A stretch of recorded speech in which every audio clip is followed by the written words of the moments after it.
Start. Good morning. We are experiencing the typical challenges of technology. I'm Sheila Hollis. It's a pleasure to be with you this morning.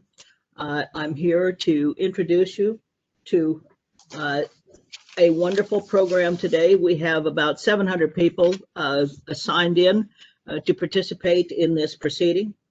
And we are going to be discussing the annual state of the energy industry.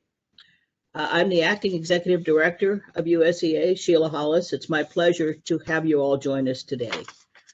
Our title is Energy in a Changed World, Addressing the Challenges of a Global Pandemic, Governmental Changes, International Development, and Cybersecurity, and let me just say cyber issues in general.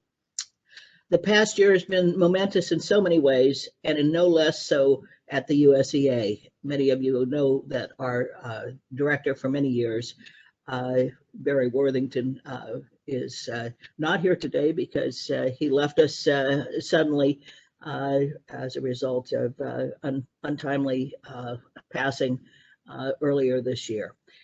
Typically, as many of you know, we meet every year at the National Press Club, but life being what it is and the pandemic affecting us, we will be meeting cyber-wise, and on the upside, with the enormous number of registrants today, we couldn't even accommodate the number of people who are online at the press club. We are indeed fortunate to hear from 22 distinguished leaders of national trade associations and organizations as they set forth their sector's vision for 2021 and well beyond. As the event title suggests, there are tremendous opportunities and challenges ahead as we collectively explore the energy, technology, political, and policy focus and transformation that we see happening right now.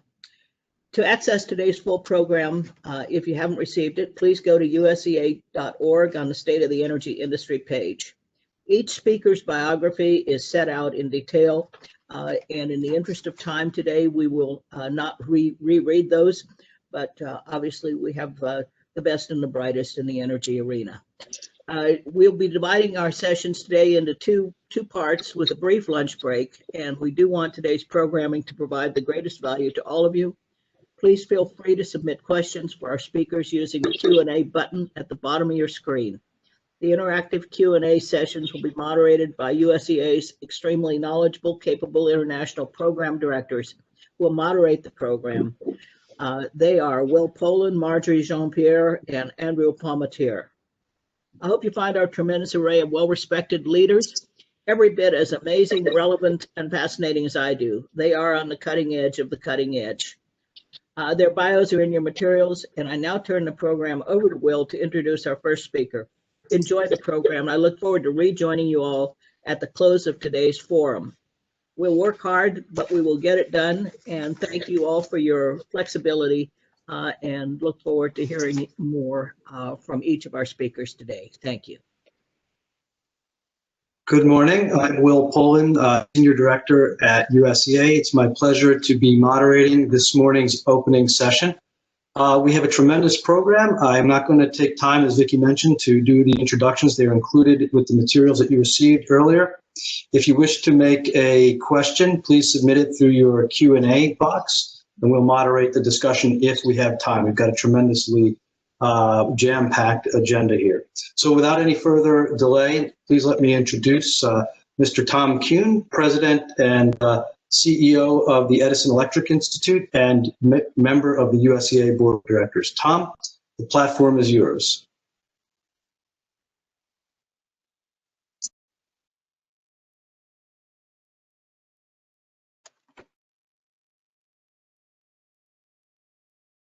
Thank you, Will. I appreciate it. And that was a fitting start to our program here today after the last year and the troubles of 2020. I think we had the aliens invade us this morning. But there is a great turnout for this. I am very, very pleased to be part of the program. And we do greatly miss Barry Worthington, whom Sheila mentioned. But I want to first just congratulate Sheila and Vicki Bailey and the team at USEA for powering through and to just put together this terrific and continue to move the important mission of the United States Energy Association. I remember distinctly our program last year. We all predicted that there was going to be a pandemic through 2020 that would shake the very foundation of the world. Just kidding.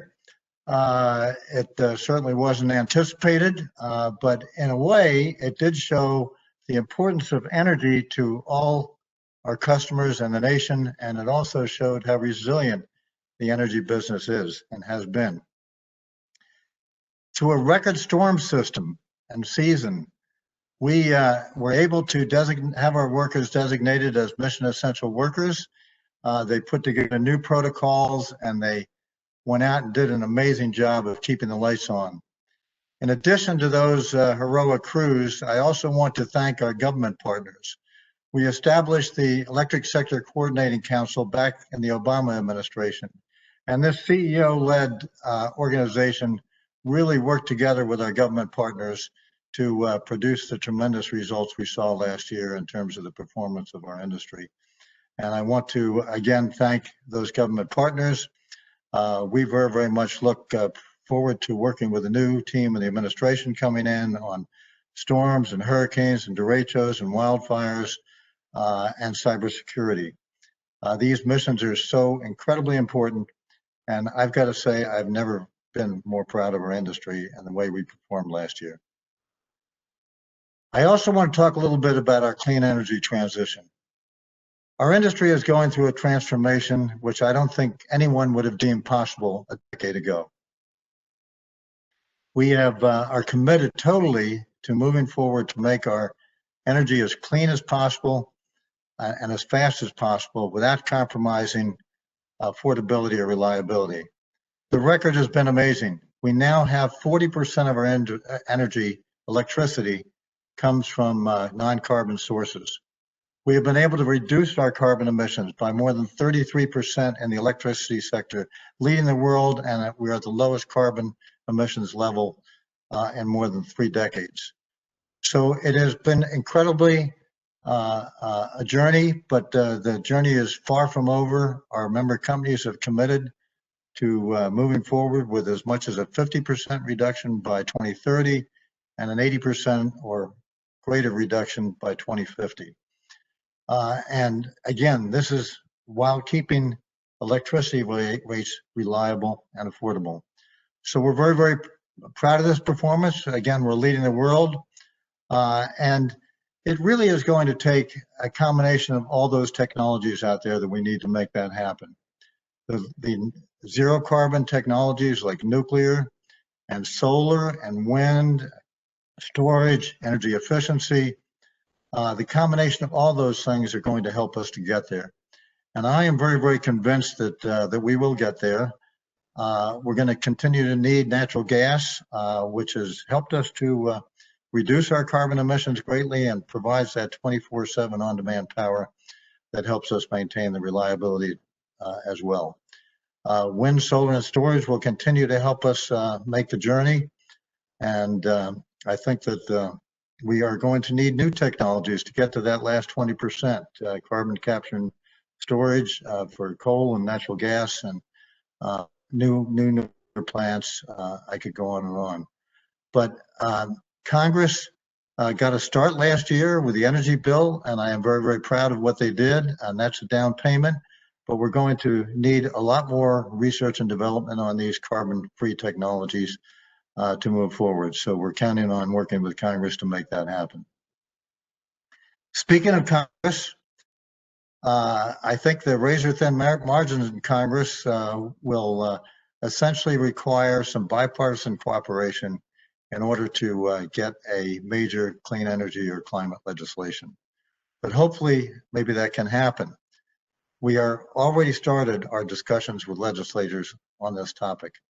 We are also working with the new members of the Biden administration on talking with them about regulations that might come along as well. So we're thinking that that is going to be a very, very active time for us. So already the administration has put out a number of executive orders and we have commented on them. We are very pleased that the administration has decided to rejoin the Paris Agreement. We are supporting strong and effective methane reductions.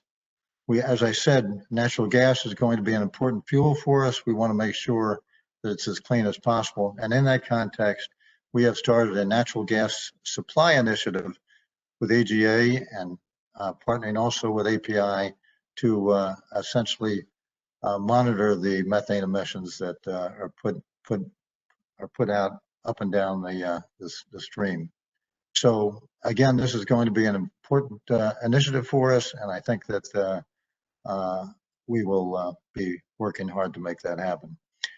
We have also supported the idea of the executive orders on electric transportation. We have always said carbon reductions have to be economy-wide, so we welcome the executive orders on electric vehicles, on fleets, and on electric vehicle charging infrastructure. So I think it's going to be a very, very exciting time for our industry, and as I have always said, we want to be part of the climate solution and not the problem. We are going to be a part of the climate solution. So let's talk about some other issues that are coming up here that we need to work on. First, the situation with respect to ESG. The Securities and Exchange Commission is going to be putting out regulations on ESG. Again, we're partnering with the American Gas Association. 4 years ago, we put out the first sector-wide targeted reporting initiative. So we are very, very pleased to be a leader on ESG, just like we have been on other issues. We are going to be working closely with our customers on economic recovery and what we can do to help our customers through this recovery. We are going to essentially be moving forward on middle mile broadband to essentially eliminate that gap that we have, the digital gap that we have, and electricity companies can be a major player in making that happen. It's going to be very, very important that we continue our major investments in grid resilience and cybersecurity. These are such important issues with more climate change coming and more storms coming. We have to be much more resilient and have a much more stronger, resilient electricity infrastructure. And finally, we're going to be closely working on diversity, equity, and inclusion issues so that our companies will essentially be very, very representatives and look like the customers and the communities they serve. This is a major initiative for our industry. So there are big things ahead, big things to accomplish, but we are very, very much up for the task. We think it's a very exciting time. If you watched the inauguration, I'm sure you probably saw Amanda Gorman, the youth poet laureate for the country, the first youth poet laureate for the country. She had a wonderful poem. And in it, she said, there was a line that said, "There will always be light if we are only brave enough to see it, if we are only brave enough to be it." Well, her words just definitely capture the promise and spirit of this country. They also epitomize the work that the electric utility industry does. And we're very, very proud of everything that they do. And so I think as we look forward here in our industry, we see so many lights. We see the talented workforce that we have that is out there on the line each and every day. We see the tremendous customers and communities that we serve. And we see the opportunities for positive public policy that can help achieve all the goals that we have, country and our industry. So it's a very, very exciting time for us. We have the honor and the duty to provide the electricity that's so essential to everybody's lives. And we were very, very proud and humbled to essentially be the light that serves those customers and America. So thank you very, very much.